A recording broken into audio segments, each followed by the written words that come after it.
Avez-vous déjà été tenté de mettre la poussière sous le tapis? Ou de mettre tout ce qui traîne dans un placard à l'arrivée d'un invité impromptu? Les entreprises aussi ont cette tentation. Ne pas montrer ce qui va mal, cacher sous le tapis leurs filiales déficitaires ou risquées. Ce fut le cas pour l'entreprise Enron, qui a été l'objet d'un scandale en 2001. Même si les lois ont évolué depuis, la tentation demeure. Aujourd'hui, les groupes sont plus complexes, avec des filiales, des partenariats, des liens de domination économique ou d'interdépendance, avec des sous-traitants ou des pseudo-indépendants, comme les livreurs chez Uber.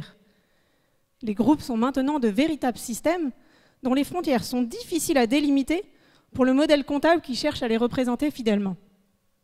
Et les groupes peuvent même en jouer pour montrer au grand jour ou cacher sous le tapis telle ou telle relation en jouant sur la définition de leur périmètre.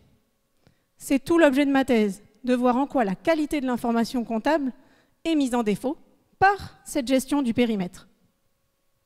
J'étudie d'abord en quoi la complexité met le modèle comptable en défaut aujourd'hui. Pour agréger les comptes des différents éléments qui composent le groupe, différentes méthodes sont à utiliser en fonction du degré de contrôle ou d'influence qu'exerce la tête du groupe. Quand ce degré est considéré comme faible, la méthode à utiliser aujourd'hui est peu informative. Tant que c'était accessoire dans les comptes, ce n'était pas grave. Mais quand l'essentiel de l'activité d'un groupe repose sur ce type de relation, cela devient problématique. J'étudie aussi dans quelle mesure la gestion du périmètre peut être utilisée volontairement comme un outil de manipulation des comptes pour éviter de peu un résultat nul ou déficitaire ou une baisse de chiffre d'affaires. Mettre sous le tapis ce qu'elles n'ont pas envie de montrer pour garder une belle image. Vous voyez? Combien le font? De combien manipulent-ils? Quand? Comment? Combien? Avec quelles conséquences? C'est ce que j'essaye de voir.